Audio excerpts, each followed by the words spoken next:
Hello everyone, स्वागत है आपका आज के इस सेशन में और मैं हूं आपका नेट वाला भैया। हाँ जी, चलिए करते हैं आज की क्लास की शुरुआत। देखिए जी, लास्ट क्लास में हम लोग बेसिक फंक्शंस ऑफ आरबीआई देख चुके थे। आरबीआई क्या था, कब आई थी, उसकी हिस्ट्री की चर्चा कर चुके हैं। आज जो है वो हम लोग मॉनेटरी पॉलिसी को समझेंगे, क्योंकि आरबीआई क्या है, मेन अथॉरिटी बॉडी है मॉनेटरी पॉलिसी का। तो उसकी मॉनेटरी पॉलिसी कमिटी आरबीआई के तहत जो एमपीसी बनी है, वो जो डिसाइड करती है क्या मॉनेटरी पॉलिसी कैसे बना करना है ना, कैसे बनेगी मॉनेटरी पॉलिसी। तो उसकी चर्चा आज हम क्लास में करने वाले हैं। चलिए ज्यादा लेट ना करते हुए चलते हैं कहाँ क्लास में और शुरुआत करते हैं क्या एमपीसी या सॉरी एमपी की मॉनेटरी पॉलिसी की। तो उससे पहले क्या, उससे पहले आपको एक इंफॉर्मेशन दे दूं कि अगर आपने भी नेट वाला भैया का टेलीग्राम चैनल ज्वाइन नहीं किया है तो उसको भी ज्वाइन कर लीजिए, वहां पे ये नोट्स आपको मिल जाता है। जिसके साथ साथ उस अगर कोई दिक्कत परेशानी हो रही है तो आप हमें इस नंबर पर व्हाट्सएप भी कर सकते हैं। Lecture number 7 banking and financial institutions, जिसकी चर्चा आज हम करने वाले हैं मॉनेटरी पॉलिसी। पता है मॉनेटरी पॉलिसी क्या है? प्राइमरी ऑब्जेक्टिव, देखो लिखा हुआ है primary objective of monetary policy is maintain price stability, कि मतलब प्राइस बढ़ रहा है तो क्या इंपैक्ट होगा और प्राइस कम हो गया है तो क्या इंपैक्ट होगा, जिसको हम लोग बोलते हैं इन्फ्लेशन। ऐसा सिचुएशन जहां प्राइस बढ़ गया है, डिफ्लेशन ऐसा सिचुएशन जहां प्राइस कम हो गया है। तो वो क्रिएट कैसा होता है और कैसे इन्फ्लेशन डिफ्लेशन को कंट्रोल करता है आरबीआई, इसका क्या इंपैक्ट पड़ता है प्राइस स्टेबिलिटी के थ्रू। तो वो और क्या ध्यान में रखते हुए, ग्रोथ को ध्यान में रखते हुए कि भैया किसी कंट्री का ग्रोथ कितना हो रहा है, यानी कि इंडिया का ग्रोथ कैसे हो रहा है। तो इस तरीके से बनाई जाती है मॉनेटरी पॉलिसी। मॉनेटरी पॉलिसी अब आइए देखते हैं, कुछ लिख रखा है मैंने, उसके तहत आपको समझाते हैं कि कैसे जो है मॉनेटरी पॉलिसी काम करती है। आइएगा जी, थोड़ा बड़ा हो गया नहीं जी। देखिए क्या बोला गया, बोला गया भैया ऐसा है, आरबीआई किसके लिए ऑथोराइज है?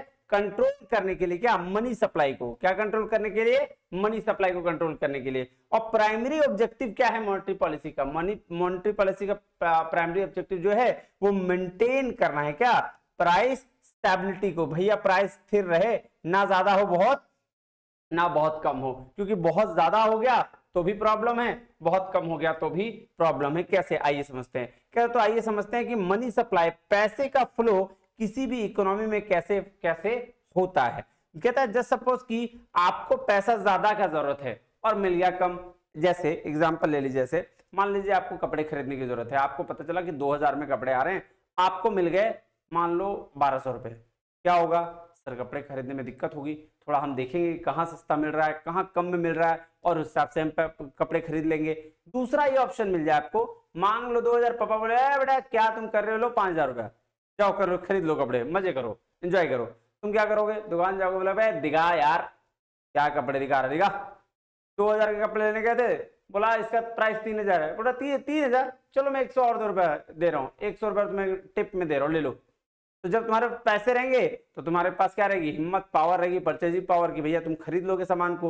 और जब पैसे नहीं रहेंगे तो तुम बचाने की कोशिश करोगे, कम से कम में कैसे काम मेरा हो जाए। ऐसा ही इंपैक्ट डालती है मनी सप्लाई का जो काम है वो करती है आरबीआई।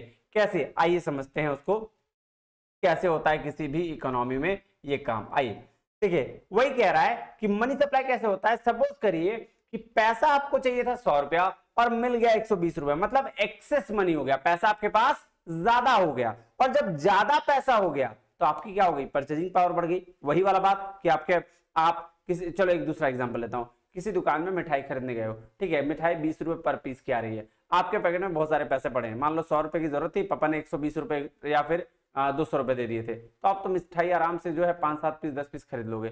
लेकिन अगर वही मिठाई 20 रुपए की है, वहां मोल भाव नहीं किया, लेकिन वही मिठाई जब आपके पास पैसे 100 रुपए रहेंगे और आपको 8-10 पीस खरीदना होगा तो आप थोड़ा मोल भाव करोगे, बोलोगे यार ये थोड़ा कम में लगा दो ना, या फिर कम में दे दो ना, है ना, तो वो वाला चीज है। तो इसी तरीके से पैसा आपको चाहिए था 100 रुपया और मिल गया कितना, 120 रुपया, मतलब एक्सेस मनी हो गया, पैसा आपके पास ज्यादा आ गया, और ज्यादा आ गई तो आपकी परचेजिंग पावर बढ़ गई, आप जो है महंगा में भी सामान खरीदने लगे। और जब परचेजिंग पावर बढ़ जाएगी तो भैया डिमांड भी बढ़ जाएगा, ठीक है, परचेजिंग पावर बढ़ जाएगी तो डिमांड बढ़ जाएगा। क्यों, क्योंकि भाई अब तुम ज्यादा पैसा दे रहे हो, तुम ज्यादा दे रहे हो, तो एक कोई बगल वाला आएगा, उसके पास भी पैसा, सबके पास पैसा है, तुम्हारे पास पैसा तो उसके पास नहीं है क्या, सबके पास पैसा है। पैसा जब ज्यादा है तो परचेजिंग पावर ज्यादा है, परचेजिंग पावर ज्यादा है तो डिमांड ज्यादा है, और डिमांड जब ज्यादा हो जाएगा सप्लाई से तो भैया प्राइस बढ़ जाएगा। जो चीज तुमको 2000 छोड़ के कितना में खरीदना था, 2000 में खरीदना था, वो कितना में खरीदे तुम, 3100 रुपए में 1100 रुपए बढ़ा दिए तुम झूठ मूठ का, है ना। तुमको तो पापा पैसे दे दिए थे, तुम्हें 1100 रुपए देके बढ़ा दिया जींस का रेट जी। तो बढ़ा देने से प्राइस बढ़ गया, और यही प्राइस बढ़ने से आपकी इन्फ्लेशन की सिचुएशन आ गई, जिससे महंगाई बढ़ गई, और महंगाई बढ़ जाने की वजह से गरीब इंसान जो है वो बेचारा नेसेसिटी से वंचित रह गया। फिर से एक बार ध्यान से समझिएगा, क्या बोला मैंने बोला कि भैया 100 रुपए की जगह आपको 120 रुपए मिल गया, आपके पास पैसा बढ़ गया, पैसा बढ़ गया तो भैया परचेजिंग पावर बढ़ गया, परचेजिंग पावर बढ़ने की वजह से डिमांड बढ़ गई, डिमांड और अगर ज्यादा हो गया सप्लाई से तो भैया प्राइस बढ़ गया, और प्राइस बढ़ने की वजह से महंगाई बढ़ गई। बात समझ में, और गरीब इंसान वंचित रह गया। ठीक उसी प्रकार अभी आपके पास क्या हुआ, आपको मिलना चाहिए था 100 रुपया, आपको मिला 80 रुपया। अब आप क्या करोगे, अब आप बोलोगे भाई साहब ये ठीक ठीक लगा ले यार, अब 100 रुपए की चीज 80 रुपए, बोलो यार ठीक ठीक लगा ले, 18 रुपए पीस लगाओ मीठा, हमें ना 5 पीस ले लेंगे, 4 पीस ले लेंगे, ऐसा करके, है ना। तो मोल भाव करोगे, वहां पे सोचोगे, लेकिन इधर वाले पैसे ज्यादा पैसा तो मोल भाव नहीं किया, यहाँ मोल भाव करोगे, मतलब उसकी प्राइस कम कराओगे, 20 रुपए से 18 रुपए कराओगे, ठीक है, क्योंकि आपके पास ऑलरेडी 100 की जगह कितने हैं, 80 है, 90 ही है, तो भैया आप क्या कराओगे, कम कराओगे, और जब उसकी वजह से आपके पास क्या होगी, परचेजिंग पावर कम होगी, ठीक है। मान लो 80 रुपए है और 20 रुपए मिठा है, तो 5 मिठा लेना, तो तुमको 100 रुपए लगना चाहिए था, नहीं है बस ये, तो थोड़ा बहुत कम भी कराओगे तो 90 रुपए करेगा, फिर भी आप 4 ही मिठा ले पाओगे, तो परचेजिंग पावर आपकी क्या हो गई, कम हो गई, कम खरीद पाए सामान, उसकी वजह से डिमांड कम, और जब डिमांड कम होगा सप्लाई से तो भैया प्राइस खुद ब खुद क्या होगी, कम हो जाएगी, और जब प्राइस खुद ब खुद कम हो जाएगा तो सिचुएशन कौन सा आ जाएगा, डिफ्लेशन का, ऐसा सिचुएशन जहां बहुत ज्यादा क्या हो गया है, प्राइस कम हो गया है, और ये भी सिचुएशन खराब है। तो इससे क्या होगा, डिफ्लेशन की सिचुएशन से प्रोड्यूसर को प्रॉपर प्राइस नहीं मिल पाएगा। आप सोचो उस मिठाई का कॉस्ट ही होता अगर 19 रुपया, और वो तुमको 20 में बेच रहा होता, और तुम उसको 17 रुपए में मांगोगे, तो देगा, दे तो देगा, अगर नहीं बिकेगा, मान लो 3-4 दिन तक मिठाई बिका नहीं, तो तुमको दे देगा, 1 रुपया घाटा लगा के दे देगा। तो प्रोड्यूसर को क्या हुआ, प्राइस नहीं मिल पाया, और प्रोड्यूसर को प्राइस नहीं मिल पाया तो फिर क्या वो मिठाई नेक्स्ट टाइम बनाएगा, नहीं बनाएगा, बोलेगा यार मार्केट में इसकी तो डिमांड ही नहीं है, और डिमांड नहीं है तो उसको प्रॉपर प्राइस नहीं मिला तो वो बनाएगा नहीं, और प्रोडक्शन उसकी वजह से क्या होगा, कम होगा, प्रोडक्शन कम होगा तो जीडीपी कम, और जीडीपी कम तो ग्रोथ कम। तो इसका मतलब क्या हुआ कि बहुत ज्यादा पैसा होना भी दिक्कत वाली बात है, और बहुत कम पैसा होना भी दिक्कत वाली बात है। इसीलिए मनी सप्लाई ज्यादा या कम होना दोनों ही खराब है, और आरबीआई डिफरेंट टूल्स के थ्रू मनी सप्लाई को कंट्रोल करती है। अब ये टूल्स क्या है, ये 2 तरह के टूल्स है, क्वांटिटेटिव टूल्स है और एक क्वालिटेटिव टूल्स है। आइए पहले इसको समझते हैं, है ना, इसको ये मनी सप्लाई पढ़ते हैं, टूल्स समझते हैं, उसके बाद उस टूल्स के थ्रू भी हम ये देखेंगे कि कैसे आरबीआई क्या करती है जिसकी वजह से ये जो इन्फ्लेशन और डिफ्लेशन की सिचुएशन है कंट्रोल में आ जाती है, उसको भी समझेंगे। लेकिन अभी पहले हम चलते हैं नोट्स पे और उसकी पढ़ाई करते हैं। आइएगा देखिएगा, ध्यान से समझिएगा क्या कह रहा है, कह रहा था price objective of monetary policy is to maintain price stability while keeping in mind of objective of growth. तो भैया प्राइमरी ऑब्जेक्टिव क्या है, प्राइस स्टेबिलिटी को मेंटेन करना, ग्रोथ का ध्यान में रखते हुए कि भैया उसमें ग्रोथ हमारा होता रहे। सो वही कह रहा है monetary policy is the macro economic policy laid down by the central bank of an economy. किसी भी इकोनॉमी के लिए जो सेंट्रल बैंक है, ठीक है, वो क्या करता है, वो पॉलिसी बनाती है। कह रहा था policy involves N operational framework which uses certain instrument and targeting mechanism to achieve macroeconomic objective like price stability, reviving consumption, growth and liquidity। तो मोटा भाई साहब कुछ इंस्ट्रूमेंट्स के थ्रू जो है ऑपरेशनल फ्रेमवर्क किया जाता है, और उसके तहत फिर जो मैक्रो इकोनॉमिक ऑब्जेक्टिव है इसको पूरा किया जाता है। कह रहा था reserve Bank of India is wasted with the responsibility of conducting monetary policy. तो आरबीआई क्या है, आरबीआई मॉनेटरी पॉलिसी को कंडक्ट करता है। This responsibility is explicitly mandate under the RBI act 1934। RBI act 1934 जो है 1934 के तहत ये मैंडेटरी है ना। कह रहा है मॉनेटरी पॉलिसी दस involves use of monetary instruments. Monetary policy क्या इन्वॉल्व करता है कि मॉनेटरी इंस्ट्रूमेंट्स का हम कैसे यूज कर रहे हैं under the control of the central bank to regulate magnitudes such as interest rate, money supply and available of credit. देखो मनी सप्लाई वाला तो मैंने समझा दिया, इंटरेस्ट रेट्स के थ्रू कैसे आरबीआई काम करती है ये हम आगे समझाएंगे, पहले रेट समझते हैं कि होता क्या है। तो money supply with a view to achieve certain objectives of economic policy. तो इकोनॉमिक्स पॉलिसी के ऑब्जेक्टिव को पूरा करने के लिए ये काम करती है। अब देखो मल्टीपल ऑब्जेक्टिव्स है, क्या कह रहा है, multiple objective to balance while creating monetary policy. तो प्राइस स्टेबिलिटी, इकोनॉमिक ग्रोथ और फुल एम्प्लॉयमेंट, ये तीनों के लिए इसका क्या क्या ऑब्जेक्टिव है? तो भाई प्राइस को स्टेबल करना, जो मैंने देखा बताया आपको भी, इकोनॉमिक ग्रोथ में कैसे चले, और फुल एम्प्लॉयमेंट, रोजगार देना। ये तीनों काम किसका है भाई साहब? आरबीआई का काम है, मॉनेटरी मनी सप्लाई के थ्रू ये काम करना।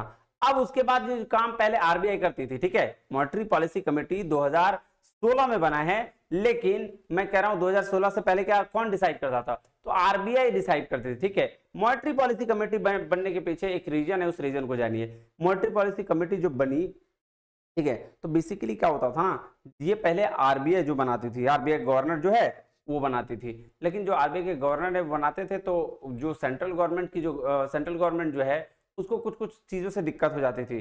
तो बोला, क्योंकि आरबीआई का गवर्नर कुछ और चाहता था और सेंट्रल बैंक कुछ और, सेंट्रल गवर्नमेंट कुछ और चाहती थी, तो दोनों ने क्या बोला, इसमें हो गया थोड़ा सा बहस, बातचीत कि भैया ऐसा है, तुम कुछ और चाहते हो, कुछ हम कुछ और चाहते हैं, तो क्या किया जाए, इसका बीच का समाधान निकाला जाए। समाधान क्या होगा कि भैया दोनों की सहमति से ये काम किया जाए। तो दोनों की सहमति कैसे होगी? भाई आरबीआई है, आरबीआई अपना इंडिविजुअल बॉडी है, आप सेंट्रल गवर्नमेंट हो, तुम अपनी जगह पे हो, तो आज सेंट्रल गवर्नमेंट ने एक एक्ट पास किया और उसके एक्ट के तहत ऐसा बोला कि काम करो, 3 लोग हम लोग तरफ से रहते हैं और 2 लोग तुम लोग रहो। आरबीआई को बोला, तो आरबीआई बोला तुम ही चालाक हो, 2 लोग रहेंगे हम और तुम लोग 3 रहोगे तो तुम्हारा ही बात चलेगा। तो बोला अच्छा ऐसा है, तो 5 से 6 कर देते हैं, 3 तुम रहो, 3 हम लोग रहते हैं, मतलब गवर्नमेंट, सेंट्रल गवर्नमेंट से 3 और आरबीआई से 3, तो 6 लोग मिलके आरबीआई जो कमेटी बनी, मॉनेटरी पॉलिसी कमेटी, जो 6 लोगों की, कितने की? 6 लोगों की, जो सेंट्रल गवर्नमेंट के में क्या बोलता है, 3 लोग उसमें आते हैं और 3 लोग आरबीआई के आते हैं। अब देखो उसी के पर्पस में 6 बाई मंथली पॉलिसी क्या की जाती है, इश्यू किया जाता है पूरा साल भर में। तो देखो क्या कह रहा है ओरिजिन, ध्यान से इसको पढ़ना। कह रहा है origin, under section 45ZB of amended in 2016 RBI act 1934 amend किया गया, and the central government is empowered to constitute a 6-member monetary policy committee। Central government क्या किया, 6-member monetary policy को कमेटी बनाया। और further the section 45ZB lays down the monetary policy committee shall determine the policy rate required to achieve the inflation target। Inflation target को achieve करने के लिए MPC जो है वो डिसाइड करेगी कि किसका क्या कैसे काम करना है, मॉनेटरी पॉलिसी कैसे बनाना है। अब कह रहा था decision of monetary policy committee shell binding on the bank, किस पर रहेगा? बैंक पर। कॉम्पोजिशन क्या क्या रहेगा, कौन कौन लोग रहेंगे? कह रहा है सेक्शन 45ZB से एमपीसी सेल कंसिस्ट 6 मेंबर। कौन कौन रहेगा 6 मेंबर में? पहले रहेंगे आरबीआई के governor as a ex officio chairperson, deputy government रहेंगे इंचार्ज ऑफ मॉनेटरी पॉलिसी, जो इंचार्ज है। फिर an officer of bank to be nominated by the central board, central board जो होता है आरबीआई का, सेंट्रल गवर्नमेंट नहीं, सेंट्रल बोर्ड, उसके द्वारा एक ऑफिसर अपॉइंट किया जाएगा। तो 3 लोग आरबीआई के हो गए। 3 persons be appointed by the central government, और 3 पर्सन जो होंगे वो सेंट्रल गवर्नमेंट के होंगे। और वो कैसे पर्सन होंगे? जो 3 पर्सन सेंट्रल गवर्नमेंट का आएगा, this category appointment must be person of ability, जिसमें एबिलिटी हो, इंटीग्रिटी हो, स्टैंडिंग हो, नॉलेज रखता हो, एक्सपीरियंस रखता हो इकोनॉमिक्स के फील्ड में और बैंकिंग और फाइनेंस या मॉनेटरी पॉलिसी के फील्ड में। वही सारे लोग जो 3 लोग हैं जा सकते हैं किसमें? मॉनेटरी पॉलिसी कमेटी में, और बाकी गवर्नर, डिप्टी गवर्नर और एक सेंट्रल बोर्ड का मेंबर आरबीआई का। 3 वो और 3 ये, 6 लोग मॉनेटरी पॉलिसी कमेटी बनाते हैं।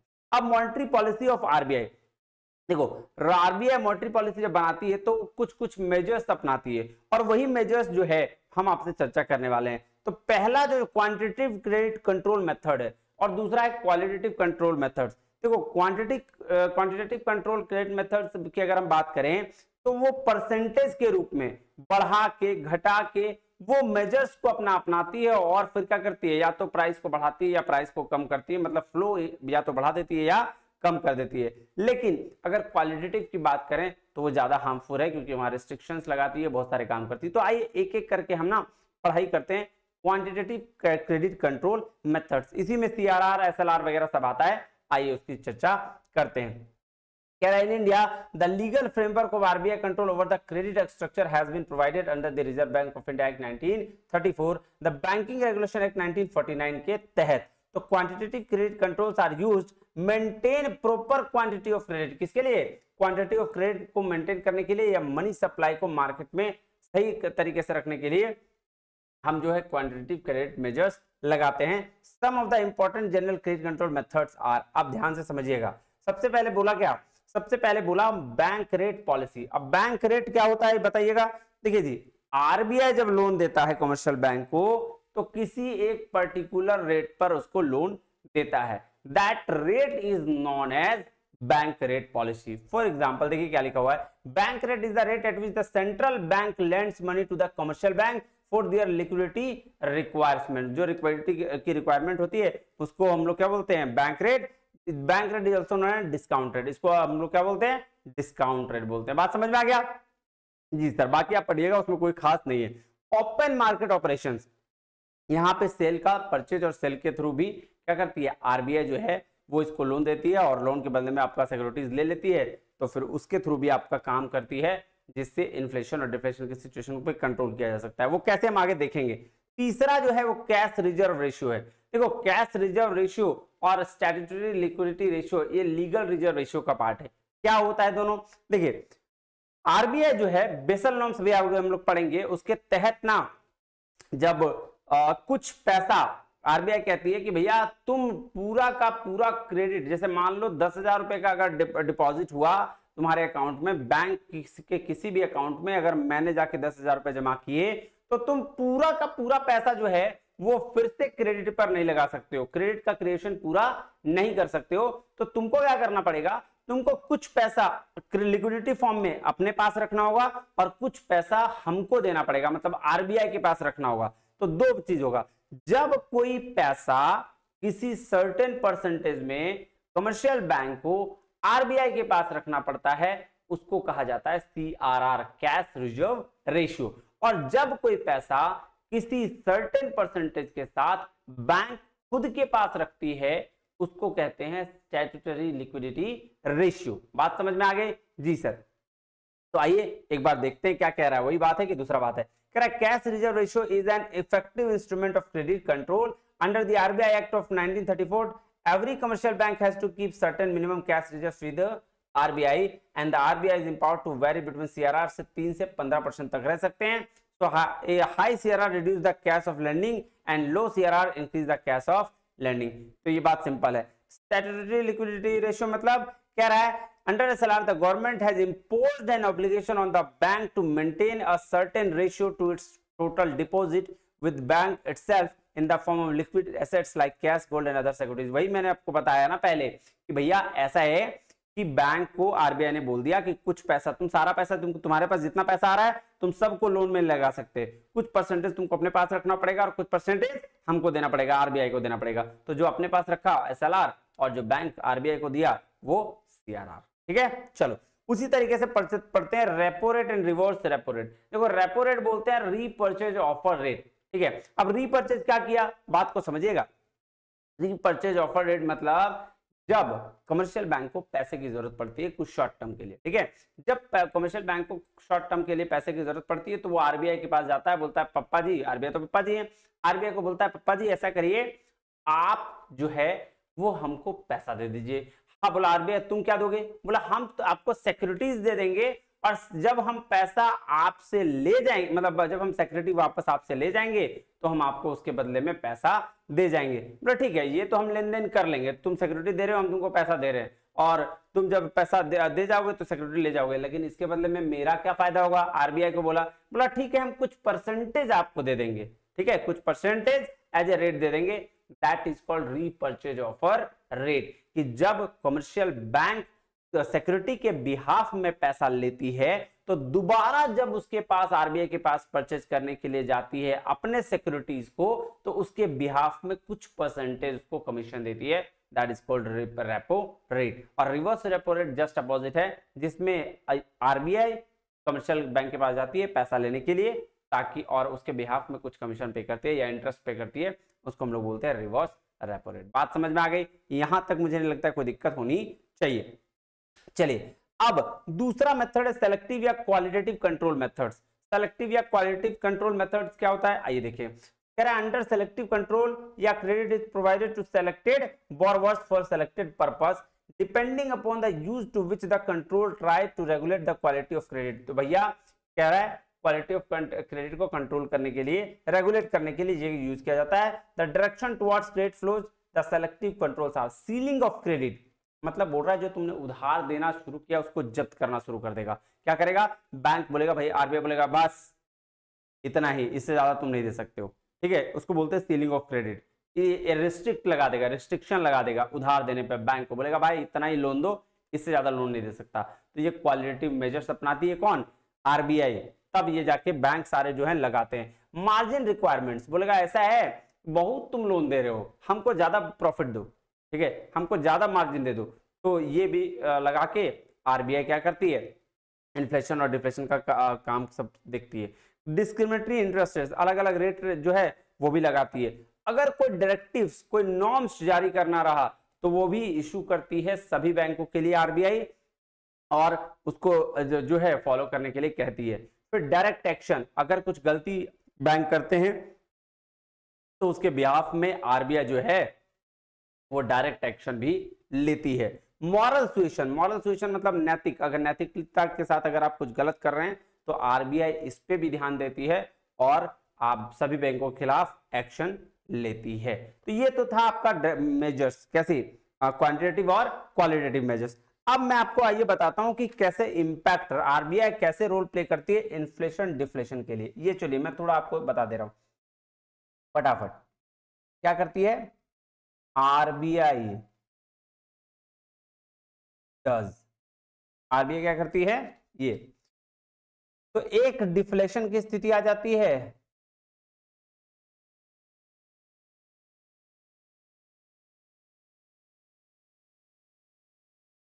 एक स्थिति कैसी आ जाती है? डिफ्लेशन की, और एक स्थिति आ जाती है इन्फ्लेशन की। कैसे आता है? आरबीआई क्या मेजर्स अपनाती है, क्या करती है आरबीआई, ये बात ध्यान दीजिएगा, ठीक है। देखिए बैंक रेट के थ्रू क्या करेगा? बैंक रेट लोन लेता है ना जी, commercial bank, commercial bank loan लेता है तो उसको इंटरेस्ट देता है ना आरबीआई को जी। तो वो क्या करेगा? बैंक रेट को कर देगा महंगा। क्या कर देगा? महंगा।